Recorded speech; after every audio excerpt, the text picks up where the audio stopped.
Assalamualaikum warahmatullahi wabarakatuh.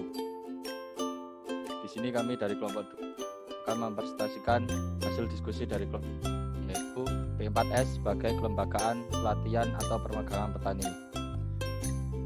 Mata kuliah ini kami diampu oleh Bapak Gunawan Yulianto, Ibu Siti Nurlaila, dan Bapak Hasan Azhari. Di sini saya akan menyampaikan anggota dari kelompok 2, yaitu Anissa Nurul Laili, Arya Gilang Saputra Suro, Firman Nurani Siddiq, Firna Arnita Putri Anggraini, Hanin Husnia Azhara, Prima Rahma Kurdini.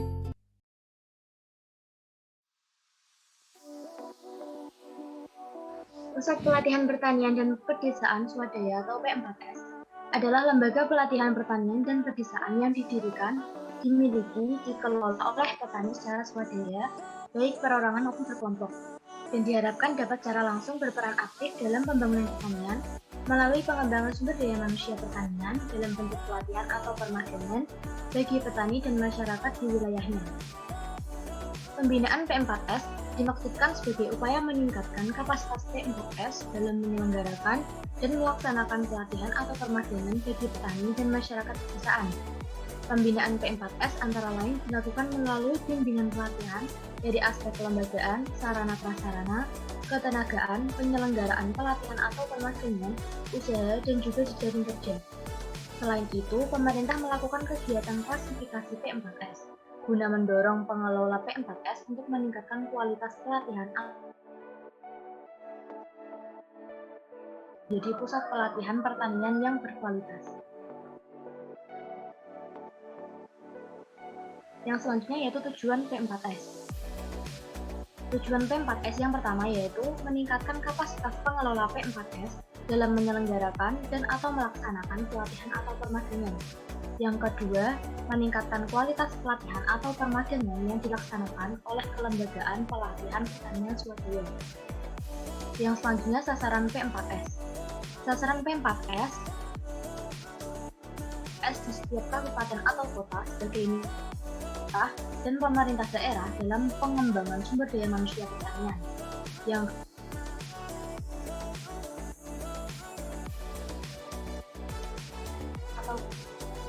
Yang ketiga, meningkatnya intensitas dan kualitas pelaksanaan pelatihan permagangan di P4S.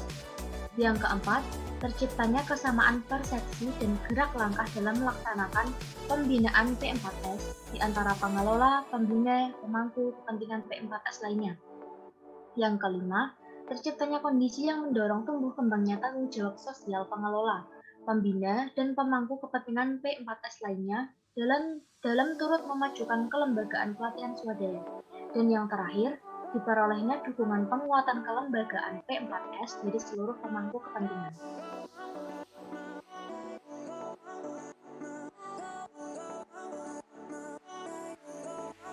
Asas-asas P4S. Yang pertama, keswadayaan. P4S dikembangkan dengan tetap menjaga kemandirian melalui kemampuan memecahkan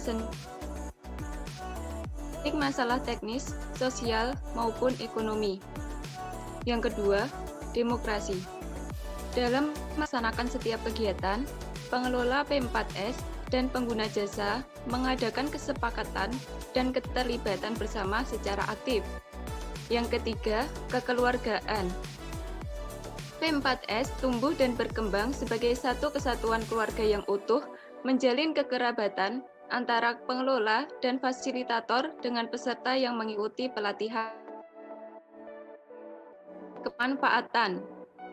Keberadaan P4S dapat memberikan manfaat bagi masyarakat sekitar dan pengguna jasa lainnya. Yang kelima, keterpaduan. Penumbuhan dan pengembangan P4S merupakan bagian pembangunan pertanian dan pedesaan, sehingga tercapainya keselarasan dan sinergi. Yang terakhir, kesederhanaan. Pelatihan di P4S dilaksanakan secara sederhana dan bertahap sesuai dengan kebutuhan pengguna jasa.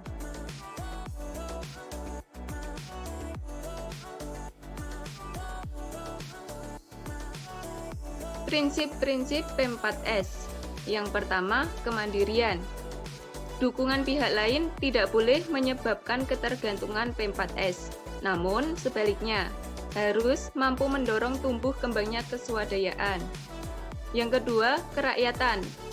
Penumbuhan dan pengembangan P4S dilakukan dari, oleh, dan untuk petani, serta ditujukan untuk meningkatkan kesejahteraan petani dan keluarganya dengan memanfaatkan secara optimal sumber daya yang dimiliki. Yang ketiga, kemitraan. P4S merupakan mitra kerja pemerintah dalam pengembangan sumber daya manusia pertanian, khususnya petani dan masyarakat pedesaan. Yang keempat, sinergi. Keberadaan P4S merupakan bagian integral dari pembangunan pertanian atau pedesaan dan dilakukan dengan mengerahkan segala sumber daya pada berbagai pemangku kepentingan secara sinergis. Yang terakhir, berkelanjutan. Aktivitas P4S dilaksanakan sesuai kemampuan dan kondisi setempat secara berkelanjutan.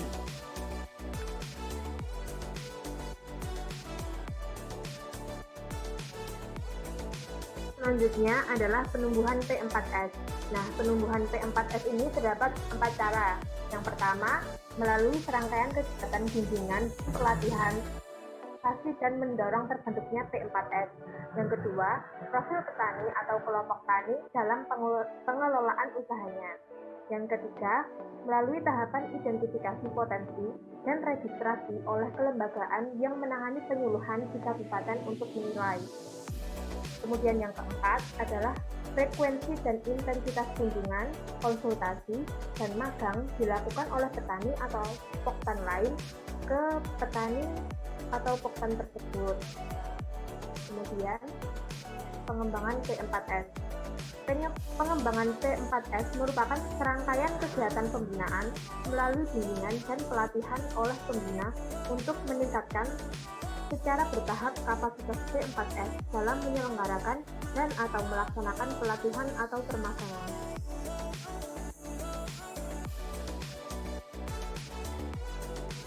Selanjutnya, aspek-aspek pengembangan P4S. Yang pertama, pengembangan kelembagaan. Yang kedua, pengembangan sarana dan prasarana.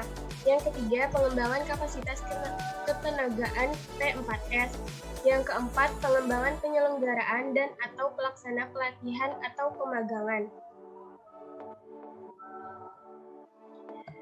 Pengembangan kelembagaan ditempuh melalui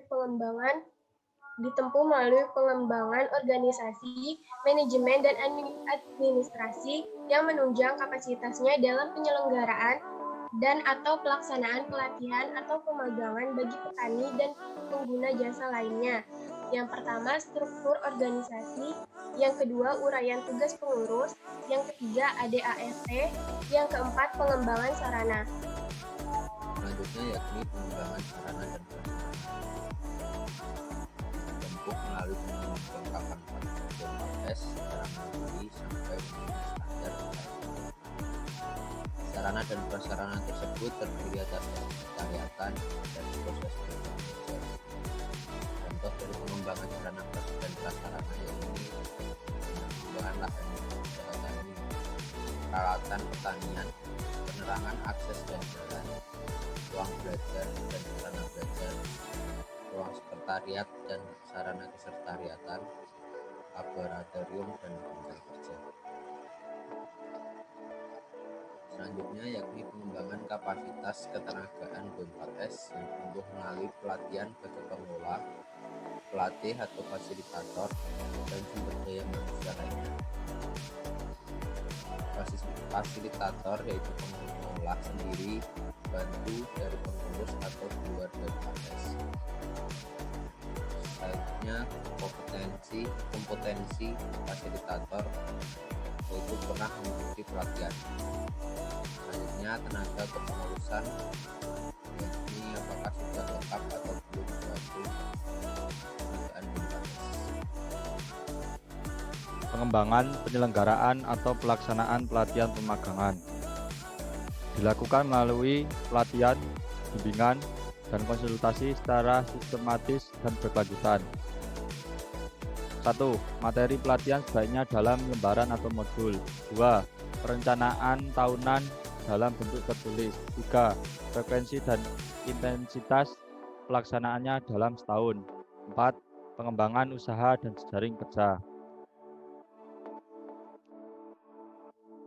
Persyaratan pelayanan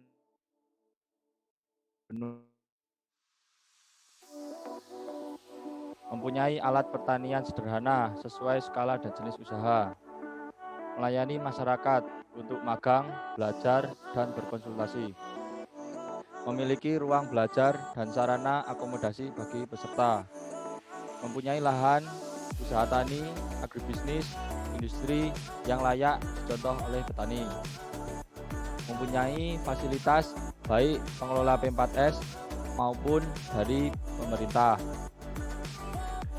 melakukan pembukuan administrasi umum P4S, memiliki materi atau modul atau pelatihan atau pemagangan sesuai dengan bidang usaha yang diunggulkan, mempunyai rencana kegiatan pelatihan atau pemagangan tahunan, memiliki papan nama P4S dengan alamat lengkap. Demikianlah presentasi dari kelompok kami. Jika ada kekurangan, kami mohon maaf yang sebesar-besarnya. Saya akhiri. Wassalamualaikum warahmatullahi wabarakatuh.